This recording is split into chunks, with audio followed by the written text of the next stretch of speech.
E aí, meus queridos, tudo bem com vocês? Eu espero que sim. Eu sou o Wagner, você tá no canal Tragicômico. Deixa aquele like pra fortalecer, porque hoje nós vamos meio que requentar uma treta aí. Na verdade, esse é um assunto que eu quero abordar já tem um tempo, então a treta acabou vindo a calhar. Muitos de vocês devem lembrar que já tem mais de mês, né? Eu acabei meio que tretando com o Paulo Matias. Ele fez um vídeo dando a opinião dele sobre diversas pautas ideológicas, eu reagi a esse vídeo oferecendo os meus contrapontos, e um dos temas que a gente abordou foi o famigerado racismo contra brancos. Será que brancos podem sofrer racismo ou não? Pois bem, eu já quero começar esse vídeo retirando o Paulo Matias da treta, porque na verdade quem eu vou responder hoje é o Shao Kahn, que fez um vídeo resposta para os argumentos que eu utilizei na minha treta com o Paulo Matias. E assim, de lá pra cá eu troquei ideia algumas vezes com o Paulo, a gente conversou até sobre essa questão do posicionamento dele, e o próprio Paulo Matias no fim das contas acabou decidindo que era melhor não continuar dando prosseguimento pra essa treta, porque o canal dele não é um canal político, ele não quer seguir por esse caminho, e eu até falei pra ele que no momento que você crava uma bandeira política no seu canal, no momento em que você começa a falar com muita frequência sobre esses assuntos, é meio que um caminho sem volta, porque você fica marcado como uma figura politizada. Pra mim isso não tem nenhum problema, afinal de contas já faz muito tempo que todo mundo sabe que eu tenho as minhas visões políticas e eu trago elas aqui no canal. Agora, se esse não é o objetivo do Paulo Matias, acho que o melhor que ele faz é realmente deixar esse assunto pra lá e focar em outro tipo de conteúdo que ele curte mais. Então eu peço também a colaboração de você que tá assistindo esse vídeo. Já que o cara não quer entrar nesse meio político, deixa ele. Não vai lá ficar cobrando nem nada assim. Afinal de contas, ninguém aqui é o Felipe Neto, né? Pra achar que se tem algum influenciador, alguma figura pública que não se posiciona politicamente, com certeza é um fascista. Não, o cara não quer ficar se posicionando, beleza, direito dele, tudo certo, vida que segue. Então agora que eu dei esse contexto, vamos falar do Shao Kahn. Eu sei que ele se declara conservador, sei que acompanha o canal, certamente a gente deve concordar em várias pautas. Ele já tinha mandado um vídeo dele sobre um outro tema, eu não lembro agora de cabeça o que era, mas lembro que eu tinha achado legal. Mas nesse ponto, no tema do racismo, ele discorda de mim. E ele discorda especialmente do exemplo que eu dei no vídeo resposta ao Paulo Matias. No caso de que os judeus, mesmo sendo brancos, foram as vítimas do mais icônico e emblemático caso de racismo da história. Isso foi o que o Shao Kahn falou sobre essa questão. Grande dica, os judeus são brancos? Bem, não necessariamente. O termo correto seria semita e não branco. Na atualidade, apenas os judeus e os árabes compõem os povos semitas, mas no passado já haviam vários outros. Por exemplo, os babilônios, os assírios, os fenícios e por aí vai. Todos esses povos são classificados como semitas. E aí pode ter outra pergunta. Mas, grande dica, os judeus na Alemanha, os judeus na Europa no geral eram brancos, sim. Bom, pessoal, quanto a isso, tem um fator histórico. Devido a diversas perseguições, o povo judeu acabou se dispersando e eles foram para diversas regiões, uma delas a Europa. Chegando na Europa, eles se dividiram em dois grupos, os sefaraditas e os askenazitas. Os askenazitas foram para países da Europa Ocidental, os países eslavos, enquanto os sefaradistas migraram para a Espanha. Inclusive, Sefarad é o nome que os judeus dão para a Espanha, né? Sefarad é um nome hebraico da Espanha. E bem, por serem uma comunidade bem unida, os judeus nunca foram classificados como brancos por nenhuma das teorias que fomentaram o racismo biológico da época.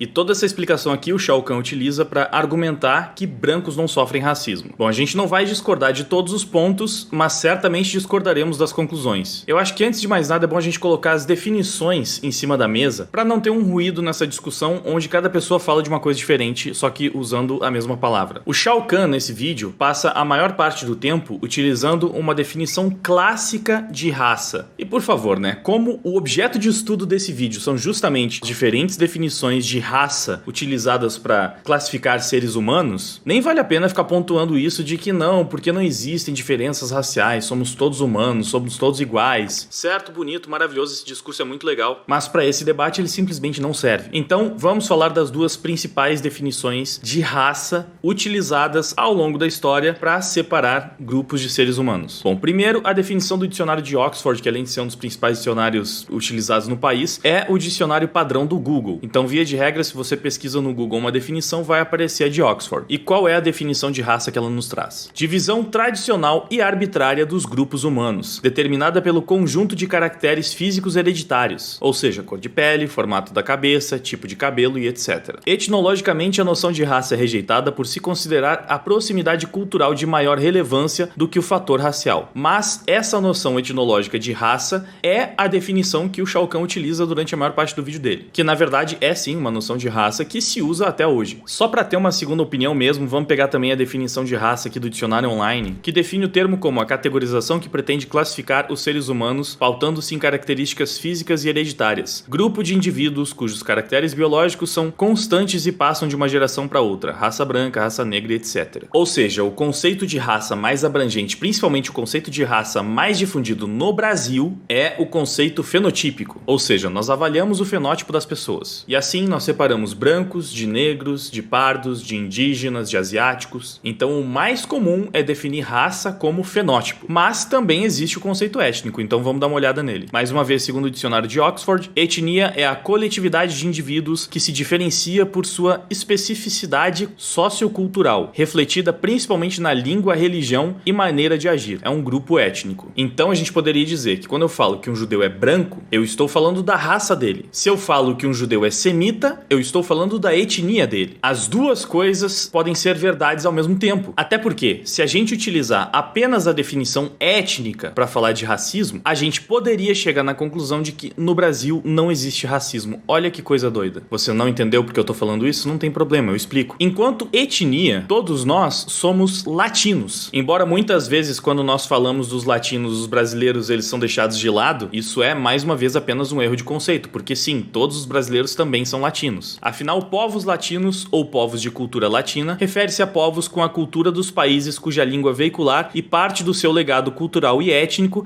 seja derivado da Roma antiga. Neste sentido, podem ser citados como referenciais de cultura latina os povos hispanófonos, de língua castelhana, lusófonos, de língua portuguesa, os povos de língua galega, enfim, já não importa, né? Porque estamos entre os povos lusófonos. Portanto, do ponto de vista étnico, nós brasileiros somos latinos, o que significa que um brasileiro não poderia ser racista com outro, afinal de contas seriam dois latinos. Nós apenas poderíamos ser vítimas de racismo de outros grupos étnicos, o que obviamente também acontece. Mas é claro que essa é uma simplificação muito exagerada do conceito de racismo. E olha só como dá merda se a gente tentar simplificar demais os conceitos de raça. Esse aqui é o Rafinha Bastos. De que raça você diria que esse cara é? Eu imagino que a maior parte de vocês viu essa foto e falou, ele é branco. Pois bem, mas ele também é latino, porque ele é brasileiro. E mais do que isso, ele também é semita, porque ele é judeu. Então, no fim das contas, Rafinha Bastos pode ser vítima de racismo? Bom, aparentemente ele pode, já que ele é semita, e até o Shao Kahn fala que os semitas são vítimas de racismo. Mas ninguém no Brasil vê ele como semita, as pessoas veem ele como branco. Lá nos Estados Unidos, ele pode ser discriminado por ser latino. E no vídeo, o Shao Kahn fala que apenas negros e judeus sofrem racismo. Latinos não. Mas a gente também sabe que isso objetivamente está errado. Ou imigrantes latinos não sofrem racismo nos Estados Unidos. Nem os militantes de esquerda aceitariam isso. Então dizer que apenas semitas e negros podem sofrer com racismo é simplesmente um malabarismo semântico bizarro. Afinal, você está fazendo uma salada de frutas, misturando grupos étnicos com grupos raciais baseados no seu fenótipo. É um uso incorreto de conceitos, de definições. Ou seja, quando uma pessoa fala que judeus não são brancos, ela está objetivamente errada. Porque ainda que um judeu seja semita, ele não deixa de carregar características fenotípicas que também são utilizadas para atribuir o conceito de raça. O que significa que um judeu pode ser tanto branco, quanto negro, quanto pardo, mas os judeus da Alemanha eram brancos mesmo. Só a nível de curiosidade, você sabe qual é a definição de raça utilizada pelo IBGE? Eles falam aqui de denominação étnica ou racial das pessoas do Brasil. Mas perceba que entre as raças possíveis nós temos preta, parda, amarela, indígena ou branca. Então etnicamente nem é tão abrangente assim. Semitas, por exemplo, não são calculados. Ou seja, Rafinha Bastos aqui é só branco mesmo. Eu já vi classificações utilizadas nos Estados Unidos e em Miami, por exemplo, eu sei que eles separam tanto o fenótipo quanto a etnia. Por exemplo, eles calculam quanto por cento de brancos e quanto por cento de negros tem na população, mas dentro desses grupos você tem negros hispânicos, brancos americanos, negros americanos. Então pegar essas definições, misturar tudo e considerar apenas uma parte de uma definição e uma parte da outra é pedir para se equivocar. E olha só que interessante, no nosso Código Penal, na definição do famoso crime de racismo, está escrito o seguinte: injuriar alguém ofendendo-lhe a dignidade ou decoro em razão de cor, raça, etnia ou procedência nacional. Essa é a parte sobre injúria. Depois tem todos os outros tipos penais, mas eles sempre colocam essa definição. São crimes cometidos em razão de raça, cor, etnia ou procedência nacional. Isso aqui é interessante porque procedência nacional basicamente é a tal da xenofobia, que também é um tipo de racismo, tá? Por isso que tá no crime crime de racismo. Então, do ponto de vista legal, no Brasil, não importa se você está discriminando alguém por causa da cor, por causa do fenótipo, por causa da cor da pele, do cabelo, porque mora no sul, porque mora no nordeste, porque pertence a determinado grupo étnico, porque é semita, tudo isso cai no mesmo crime. O crime que o país inteiro chama de racismo. Mas veja bem, o Shao Kahn não nega que um branco possa ser discriminado, mas ele faz uma outra distinçãozinha ali. A maioria das pessoas tem dúvida. Brancos sofrem racismo e eu já adianto pra vocês. Brancos não sofrem racismo, brancos sofrem discriminação. E o termo racismo e discriminação, eles podem ser parecidos, mas eles têm diferenças bem pontuais que eu vou... As diferenças pontuais que ele traz no vídeo são referentes ao contexto histórico. Então ele fala que pra ser racismo precisa haver um contexto histórico. Se não existir esse contexto histórico, é só discriminação. Então, mais uma vez, vamos avaliar esse argumento do ponto de vista conceitual. Discriminação, etimologicamente falando, não é uma palavra de teor negativo. Então, o que é discriminação? Faculdade de discriminar, distinguir, discernimento, ação ou efeito de separar, segregar, pôr à parte. Discriminação, então, é basicamente distinção. Você está separando duas coisas, duas ou mais coisas. Então, obviamente, nem toda discriminação é negativa por definição. E mesmo na prática a gente sabe disso. Claro que a palavra carrega um estigma negativo, mas vamos analisar ela de uma forma mais fria. Todo mundo discrimina coisas o tempo inteiro. A maioria das coisas que você está discriminando no dia a dia não são vistas como negativas pela sociedade. Por exemplo, você discrimina familiares de estranhos. O quê? Não. Eu não discrimino estranhos, não discrimino... Como assim? Eu não. Sim, você discrimina, só que você tá pensando de uma maneira negativa. É ou não é comum a gente chegar em um familiar, em uma pessoa mais próxima, mais íntima e cumprimentar com um abraço, cumprimentar com um beijo no rosto? Bom, você está discriminando essa pessoa, você está diferenciando ela, você está dando um tratamento diferente pra essa pessoa do tratamento que você daria a um estranho qualquer. Você chega e dá um abraço no seu pai, mas você não chega e dá um abraço no tio da padaria. Se a gente for falar de relacionamentos afetivos, então você chega e cumprimenta a sua namorada, a sua esposa com um beijo na boca. Porém, você não faz isso com mais ninguém. E aqui eu escolhi dar exemplos de discriminação com seres humanos, para não ficar em infinitos exemplos que podem envolver até mesmo objetos. Enfim, entendendo que discriminação por si só não quer dizer necessariamente um comportamento nocivo, negativo, os tipos de discriminação determinados como negativos pela sociedade recebem uma nomenclatura específica. Por exemplo, quando alguém é discriminado negativamente por causa de religião, chamamos de intolerância religiosa. Quando alguém é discriminado negativamente em razão do seu sexo, a gente chama isso de sexismo. E quando alguém é discriminado negativamente por causa da sua raça, como é que a gente chama isso, hein?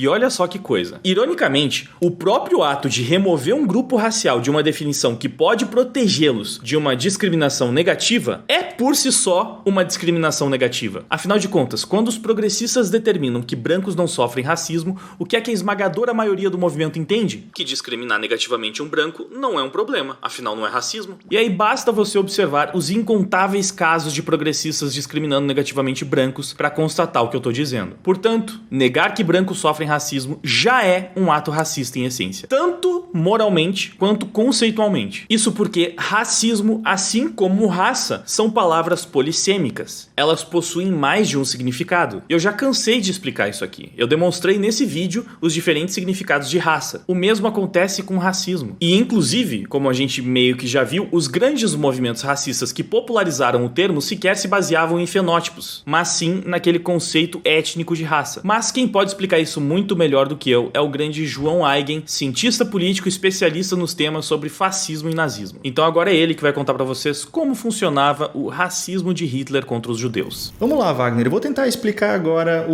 como é que funcionava o racismo nazista, porque muita gente acha que Hitler era apenas um supremacista branco, como são os supremacistas brancos da Ku Klux Klan, por exemplo, que é um grande absurdo, na verdade. Temos que estabelecer uma coisa muito clara aqui. Hitler era um racista de sua época, e para muita gente, racismo e características raciais não era apenas fenótipo como altura, cor do cabelo, né, cor da pele, olho e tal. Não. Racismo também significava características de moralidade e virtude, capacidade de trabalho, qualidade de exercer o bem e o mal, esse tipo de coisa. Ou seja, virtudes e moralidades eram também características genéticas que distinguiam as raças entre elas. E nesse sentido, para Hitler, o ariano e o judeu são raças que se desenvolveram no curso evolutivo da história humana de maneira completamente diferentes e adquiriram não apenas o fenótipo do da altura, da cor do cabelo e cor do olho, mas características de virtudes e de qualidades morais que os diferenciavam radicalmente. Hitler deixa muito claro que o ariano se desenvolveu lá no frio, no norte, nas intempéries, nas dificuldades, usando o seu próprio termo. Portanto, isso forçou o ariano a desenvolver uma ética de amor do trabalho, pelo trabalho e não pelo lucro. Ao mesmo tempo que isso tornou o ariano uma raça, nos próprios termos de Hitler, uma raça socialista, porque o ariano acabou desenvolvendo uma maior propensão para se sacrificar pelo seu coletivo e não pelo seu próprio egoísmo individual. É por isso que para Hitler o ariano é uma raça superior. Não é porque ele era branco, alto, loiro, dos olhos azuis. É claro que não, isso é uma vulgarização. O ariano era superior por causa que ele era a única raça que tinha essas virtudes socialistas do amor do trabalho pelo trabalho e do sacrifício pela sua coletividade que o qualificavam como a raça que poderia construir e manter e desenvolver um Estado e uma civilização e uma cultura. Do outro lado, o judeu para Hitler também é uma raça que biologicamente desenvolveu certas características de moralidade e virtude que o distinguiam como uma raça específica. Bem, para Hitler, o judeu se desenvolveu para ser o contrário do ariano.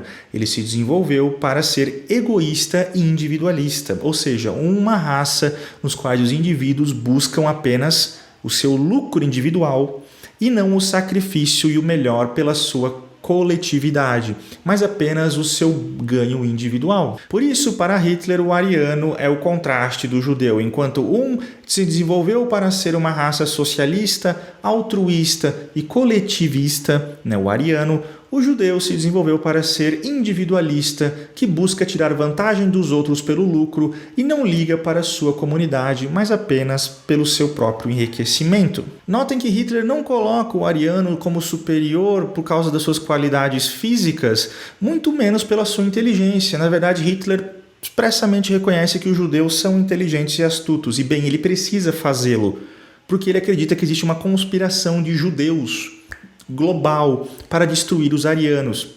E um grupo de idiotas incompetentes não é capaz de fazer uma conspiração global. É então óbvio que para Hitler os judeus são inteligentes e astutos. Mas isso não os coloca como superiores. O que distingue o ariano como superior aos olhos do Hitler e dos nazistas é a sua moralidade e a sua virtude interna coletiva, socialista, em prol da coletividade e não do lucro individual. Portanto, acho que mais apropriado chamar Hitler de um supremacista ariano e não branco, porque lembremos, Hitler não perseguiu apenas negros, ciganos e semitas judeus. Quem mais ele perseguiu? Pessoas fenotipicamente brancas, como eslavos, russos e poloneses. Ou seja, não se tratava apenas de características fenotípicas como cor branca, olho azul, cabelo loiro. Não, se tratava de um conjunto de características. Claro, existiam certas características físicas, fenotípicas, mas também e principalmente características de virtude e moralidade que apenas o ariano possuía e, portanto, o distinguia como a raça superior que poderia criar e manter uma civilização, um Estado e uma cultura. Então, como vocês viram, em um ponto Shao Kahn tem razão, a gente concorda nisso. O racismo contra os judeus não se dava por causa da pele branca. A questão poucas vezes lembrada é que, consequentemente, a visão de superioridade racial de Hitler também não se baseava nisso. E além disso, como a gente já viu, fenotipicamente tanto os judeus quanto outros perseguidos por Hitler eram sim brancos, ou seja, não é incorreto você dizer que brancos foram as principais vítimas do mais icônico caso de racismo do mundo. Tudo bem, a motivação não foi fenotípica, assim como a escravidão do Atlântico também não foi.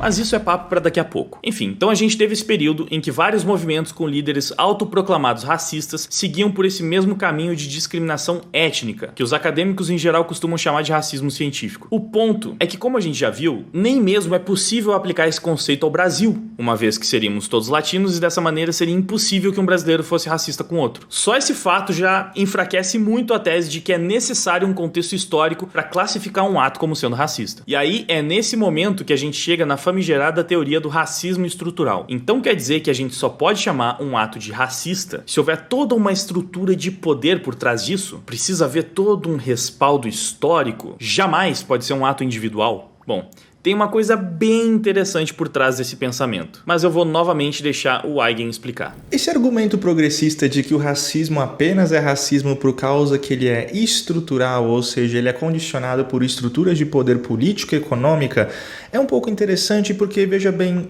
os nazistas diziam a mesma coisa. Não, eu não estou fazendo meme aqui não. Na verdade, se formos olhar o que Hitler via sobre os judeus, é que ele os percebia como uma raça poderosa, internacionalista e detentora de meios de produção, como bancos, multinacionais, grandes empresas, ao mesmo tempo que ele via os judeus igualmente como detentores de partidos sociais-democratas, marxistas e como os líderes da União Soviética. Sim, você me ouviu bem, Hitler via os capitalistas internacionais como judeus, ao mesmo tempo que ele via os bolcheviques soviéticos igualmente como judeus, como toda uma conspiração unificada da raça judaica para destruir a raça ariana, ou como eles também costumavam falar popularmente, os alemães. Então veja bem, para Hitler, na cabeça dos nazistas, existia um complô, uma grande conspiração de uma raça poderosa, detentora de meios de produção econômico, militar e ideológico para destruir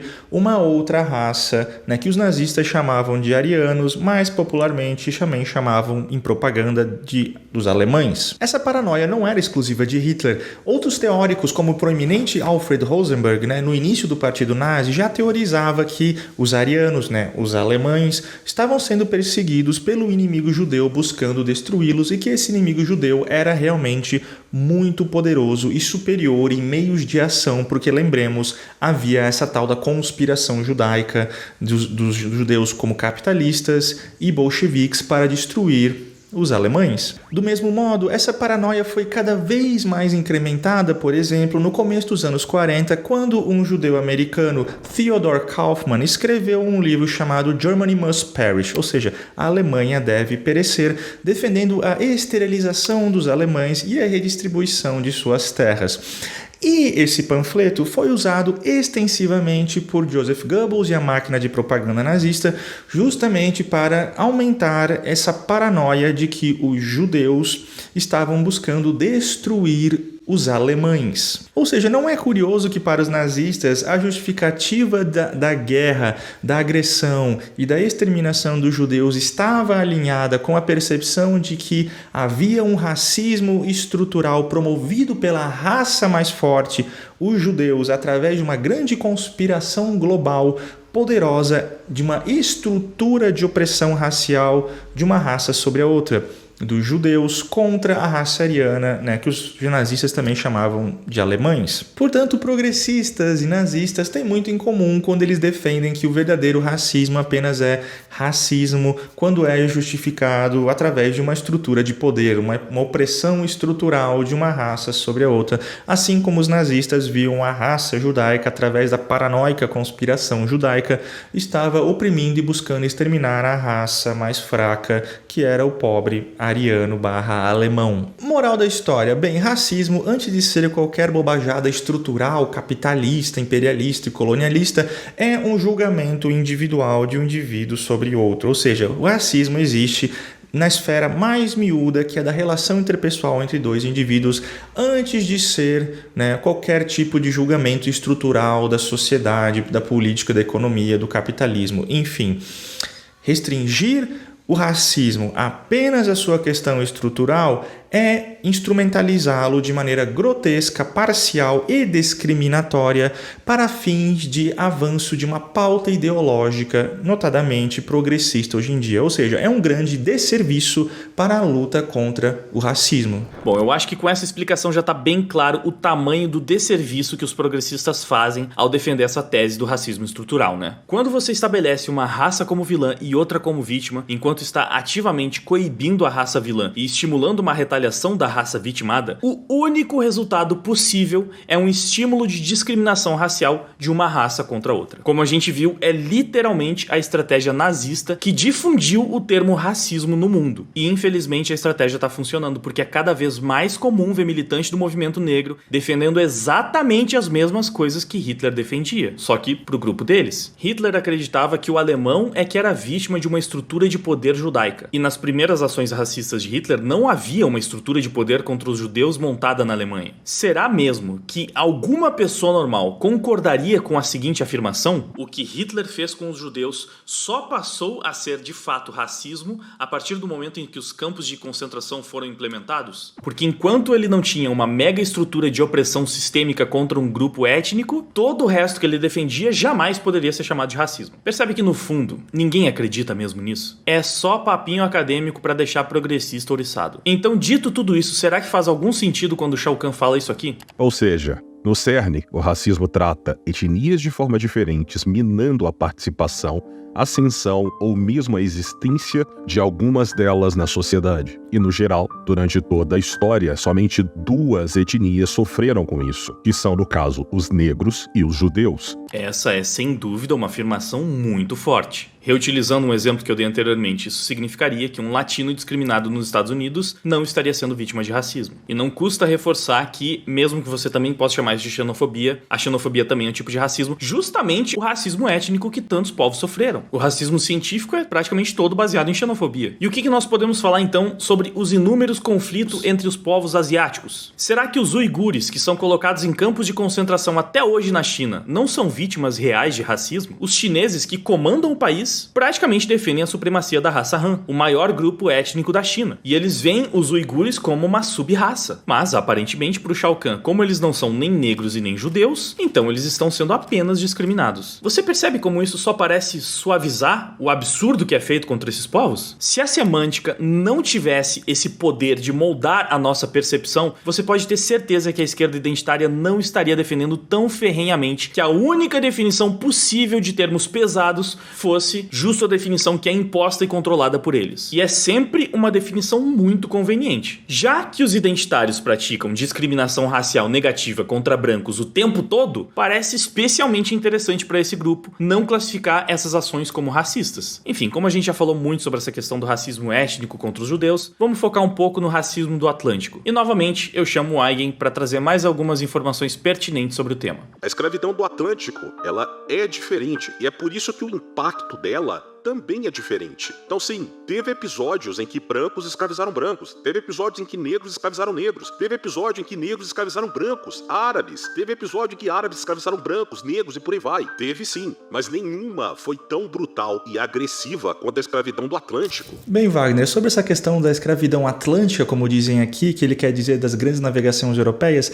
se distingue, na verdade, da escravidão da antiguidade não por causa dos europeus, mas começou, na verdade, no século VII com os muçulmanos na expansão islâmica. Eu tenho aqui em minhas mãos um livro chamado Genocídio Velado, do autor Tidjani Nidiane, que é negro e é muçulmano, e nesse livro ele explica com bastante clareza sobre como, no partir do século VII, no ano 652, reinos e povos negros da África tiveram que mandar escravos para seus conquistadores muçulmanos árabes. O que há de distinto nessa escravidão, que começou com os conquistadores árabes, mas que depois continuou com os turcos seljúcidas, ou seja, o Império Otomano, era o caráter de não miscigenação, ou seja, a proibição da miscigenação dos povos muçulmanos com os negros retintos, conquistados e escravizados. O autor deixa claro medidas cruéis como a castração tanto de criança quanto de adultos para impedir a miscigenação, ou seja, a relação com mulheres muçulmanas, justamente para impedir, segundo os olhos dos conquistadores muçulmanos, que houvesse realmente essa miscigenação entre os povos. Portanto, a escravidão das grandes navegações europeias foi muito mais branda se comparado com o caráter anti-miscigenação da expansão islâmica na África durante mais de 1000 anos, contabilizando, segundo o autor que eu mencionei, 13 milhões de mortos inocentes. Nesse ótimo livro do historiador Peter Frankopan chamado O Coração do Mundo, a História da Rota da Seda, ele também demonstra como, no começo do regime nazista, nos anos 30, vários povos islâmicos se assemelharam através do antissemitismo com teorias nazi. Por exemplo, na página 405, o autor menciona a história de como a Pérsia mudou o nome para o que hoje é chamado de Irã, porque diplomatas em Berlim nos anos 30 convenceram o Shah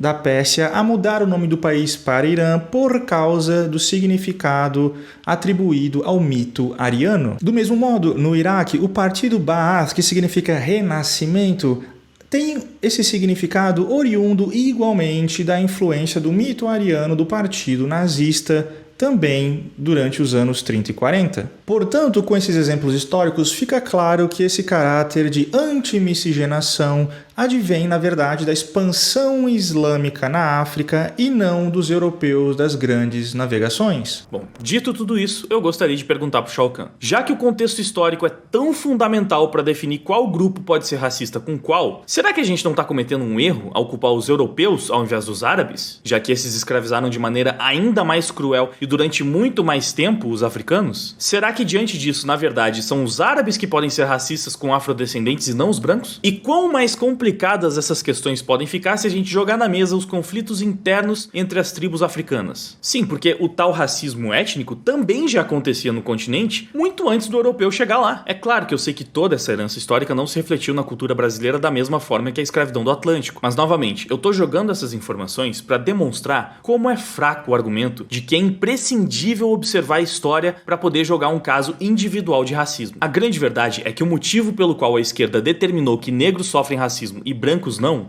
tem nada a ver com história, com estrutura, com hierarquia, tem a ver com narrativa. A agenda identitária é completamente inspirada na guerra de classes de Marx. Então toda a base vem da ideia de jogar um grupo de oprimidos contra um grupo de opressores. Inclusive aqueles pesquisadores que conseguiram publicar um trecho do livro de Hitler numa revista feminista substituindo judeus por homens, explicou que foi justamente quando eles entenderam isso que ficou fácil publicar qualquer lorota em grandes revistas de ciências sociais. Se o único momento em que a esquerda nega que um grupo possa ser vítima de outro fosse nessa questão racial, a gente talvez até pudesse levar isso um pouco mais a sério. Só que essa é a regra da ideologia, não a exceção. Por isso, o proletário é sempre a vítima, o patrão é sempre o opressor. Mulheres são sempre vítimas, homens são sempre opressores. Gays são sempre vítimas, héteros são sempre opressores. Gordos são sempre vítimas, os padrõezinhos são sempre opressores. Imigrantes são sempre vítimas. Patriotas e imperialistas são sempre opressores. Nordestinos são sempre vítimas. Sulistas são sempre opressores. E olha só, quem diria, os negros são sempre vítimas. E os brancos são sempre opressores. Vocês percebem que a última coisa que esse argumento pode ser chamado é de científico? Porque se tem uma coisa que é completamente anticientífica, é justamente começar um estudo pela conclusão e a partir dessa conclusão desenvolver uma teoria para justificar o que já estava concluído desde o início. E foi exatamente isso que aconteceu aqui. A esquerda não estudou pra caramba e percebeu que, meu Deus do céu, então o racismo é um fenômeno que apenas pode ser praticado se houver toda uma estrutura de poder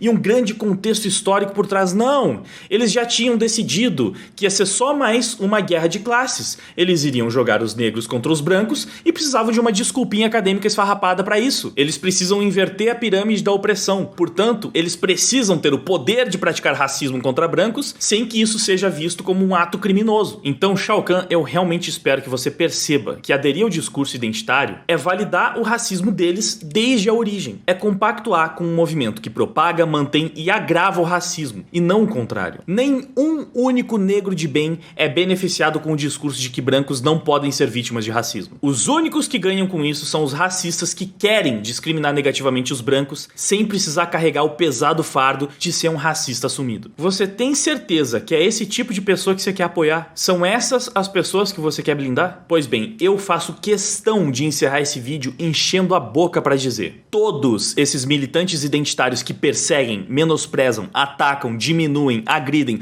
torturam, estupram e matam brancos, amparados por esse discursinho ridículo de racismo estrutural, de dívida histórica, de hierarquia de poder e principalmente a tese de que brancos não podem sofrer racismo, são sim, com todas as letras, um bando de racistas de merda. Bom, eu sei que o clima depois disso ficou bem pesado, mas eu não posso encerrar o vídeo sem recomendar o canal do brilhante João Aigen, que contribuiu muito com o debate. Eu já adianto que ele tem vários vídeos incríveis refutando esquerdistas que falam bobagem sobre fascismo e nazismo. Com certeza vocês vão gostar, vale muito a pena conferir. Bom, é isso, muito obrigado pela audiência e até o próximo vídeo. Não querem escutar, não sabem conversar, ou você concorda ou está fora do lugar. Eles se jogam e logo após tentam calar a tua voz, e depois de tudo